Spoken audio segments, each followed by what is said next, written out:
अमृतवन नाम का एक हरा भरा जंगल था। उस जंगल में तरह तरह के पशु रहते थे। उसी वन में एक शांत स्वभाव का हाथी रहता था, जिसका नाम था स्थिर बुद्धि। वो बहुत शक्तिशाली था, लेकिन कभी अपनी ताकत का घमंड नहीं करता था। उसी जंगल में एक चालाक सांप भी रहता था, कालदंत। वो बहुत ईर्ष्यालु था। उसे ये बात बिल्कुल पसंद नहीं थी कि सभी जानवर हाथी का सम्मान करते हैं। एक दिन कालदंत ने सोचा, यह हाथी इतना शक्तिशाली होकर भी विनम्र क्यों है? अगर मैं इसे किसी तरह फंसा दूं, तो जंगल में मेरा डर फैल जाएगा। कालदंत ने जंगल में ये अफवाह फैला दी कि हाथी पागल हो गया है और सबको नुकसान पहुंचाएगा। कई जानवर डर गए और हाथी से दूर रहने लगे।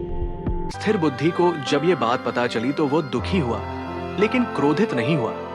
उसने सोचा, सत्य को समय पर स्वयं सामने आना चाहिए। कुछ दिनों बाद जंगल में राजा शेर आया और बोला, अगर हाथी सच में खतरनाक है तो उसे जंगल से निकालना होगा।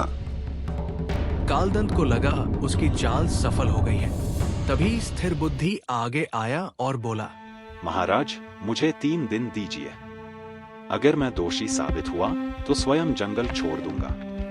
3 दिन बाद जंगल में एक बड़ी सभा हुई।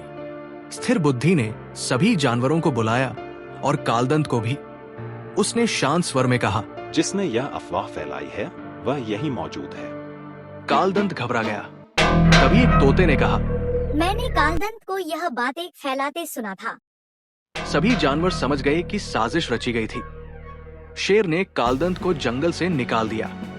हाथी ने बदला नहीं लिया, बल्कि कहा, जो दूसरों को गिराने की कोशिश करता है वह अंत में स्वयं गिरता है। इस कहानी से हमें ये सीख मिलती है कि धैर्य और सत्य की जीत हमेशा होती है। क्रोध नहीं, बुद्धि सबसे बड़ा बल है।